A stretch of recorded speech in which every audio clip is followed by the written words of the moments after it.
Hi everybody, my name is John Cadieux. I'm a USMEF Global Beef Ambassador, and this is the Beef in Brief. Let's go! Today's topic is the tri-tip. These come already portioned for you. Look at that amazing marbling. Already built in for you. All that fat, all that juice. Already built in, ready to go on the grill. These come from, again, down there, down on the muscle, on the animal, where there's a lot of movement. So it's always gonna be really, really great. If you want, this fat is super, super tasty. So what I always do with this is I like to make a little bit of a mark in my fat so that I get lots of exposure to all that heat on my big, beautiful grill. We're gonna be cooking this on gas today, and it's gonna be super fantastic. I can even go from the side and cut it down like that. It's really easy to prepare. Just make a couple of cuts to make it nice. This muscle is never going to be as tender as your strip loin or your ribeye from up the back of the animal, but it's going to have amazing, amazing flavor. So what we're going to do is we're going to make a little rub for this. It's going to be super tasty. We're going to take always a little bit of salt, a little bit of paprika in there, a little pinch of garlic powder, some chili, because I like a little bit of heat. I like things a little bit spicy. I'm a spicy guy. A little touch of sugar, and a little secret ingredient, a little bit of coffee. Gives it a little wake up. When you're having this, oh, I feel good. I don't know what's going on. I'm a little wake up. I'm ready to go. So we make our little rub there. And again, whenever I'm cooking great American beef, I always just use a nice clean oil. Nice and simple. And I always rub down my steak. That's what I do. I rub my steak down. I don't rub my grill down. I don't put this in a pan. It doesn't matter if you're cooking this in a pan at home, or in the charcoal, or in a grill pan, or on the gas. I always put a little bit of oil on my steak. I don't put it in my pan because I don't want it smoking like crazy. Then I hit it with my beautiful rub. Look at that. Oh my God, it smells so good. And that coffee is like a little pick-me-up in the afternoon. People will just go, it just adds a really amazing flavor, and people go, what's that flavor? I never tasted it. And they don't realize that you put a little bit of coffee in there. And then look at that, just soak up all that beautiful marinade in there, get it on that fat so it's all crispy in there afterwards.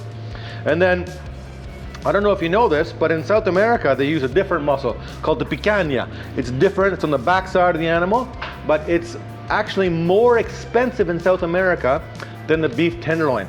And look at this muscle right here. It's almost the same shape, and that's screaming at me. Look at that, Rodizio. They call them a Rodizio grill. So I have a nice skewer here, and I just stick it right through. Yeah! And then that way, all the meat in the middle stays nice and rare, and all that fat on the outside stays nice and crispy and golden brown. That's what we're after. All that great feeding, all that stuff that we've been doing down in the United States, lots of carbohydrate, all that beautiful fat, and we're gonna crisp that up. Now, these steaks aren't massive, so I gotta make sure that I got a nice hot grill. I know I'm blazing hot right now because I was been working on this for a while. Always make sure I got a nice clean grill, right? Make sure. Just give it a little wipe, and then I do take yourself a little bit of paper towel soaked in oil, and just make sure there's no black marks on your grill, and that'll make sure you get a nice clean marks on your steak.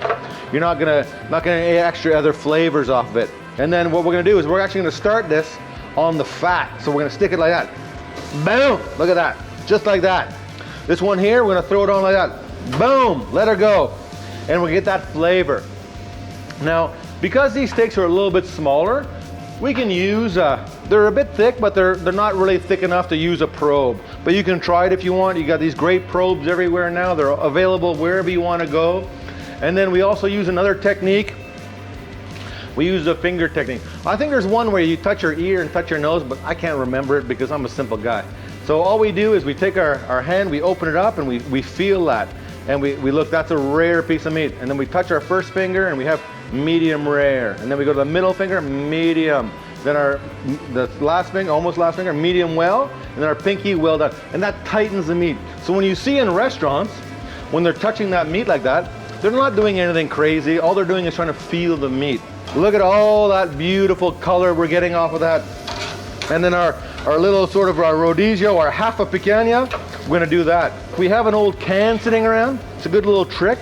If I close my barbecue like that, what we're doing is making an oven. I don't want to bake my meat, I want to grill my meat.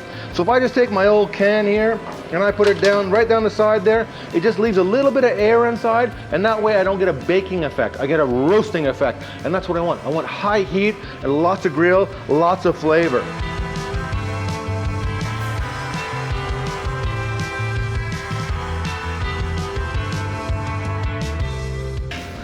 Beautiful, beautiful piece of meat. Golden brown and delicious. Now we're just gonna be up there, and we have what's known in the business as carry over cooking. And that means if I take that off, I'd say, for example, I'm probably about 47, 48 right there. When I leave this for a couple of minutes, it'll keep on going up a little bit. It'll probably hit 50, 52, and that's where I wanna be. For my steak, that's where I like to be, 50, 52 degrees Celsius. These ones are still a little bit rare, but I don't want any more color on them because I've already got a beautiful dark color on that. So I'm gonna move them over on a slower part of my grill. I'm always listening, I'm always paying attention. I'm always being as safe as I possibly can. It's been about 5 or 6 minutes. You don't want to rest it too much because you don't want all those juices to leave the meat. You want to have some of that juice staying inside the meat. But we don't want it to, if I was to cut this, when I took it off the grill, it would go full of juices everywhere. Depending on the thickness of your steak, the thicker the steak, the longer you let it rest. The thinner the steak, the less you let it rest. It's just a rule of thumb. When I was cooking this, I was like, oh yeah, we'll just do a quick rub and we'll slice it up, it'll be great. You heard me earlier, but then I was like, oh yeah, I got some beautiful limes. I think I'll do some lime. And I got some chili, because I like it, you know me, I like it a little bit spicy. So while I'm cutting up my beef, I'm gonna throw this right on the grill.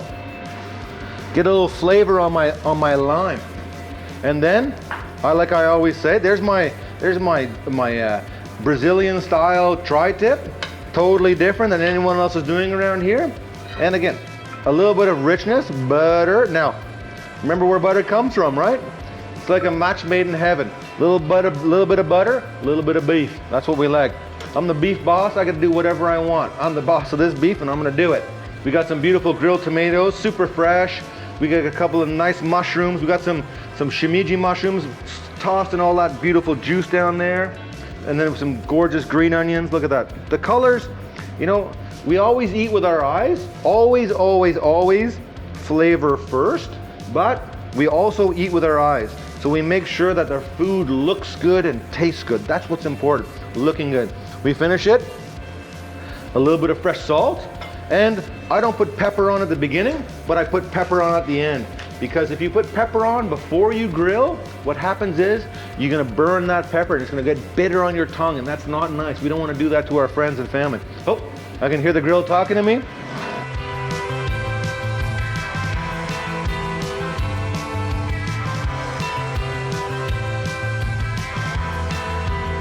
You can put this on an avocado salad with a nice fresh vinaigrette.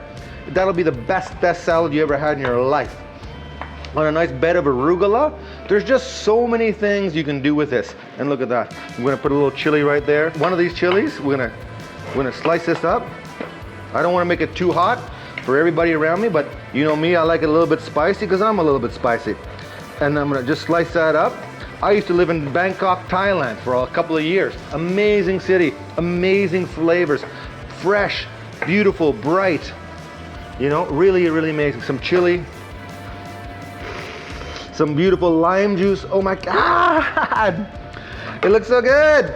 I eat, like I said, I had beef for lunch. Guess what I'm gonna have for my afternoon snack? I'm gonna have more beef. A little bit of salt, boom, shalakalaka. And a little bit of fresh pepper, and there you have it. Tri-tip, a couple of different ways. Rodizio style, on the barbecue. We use our techniques of cutting to make it more tender and then make it great. A little bit of fat, a little bit of flavor, a little bit of juice.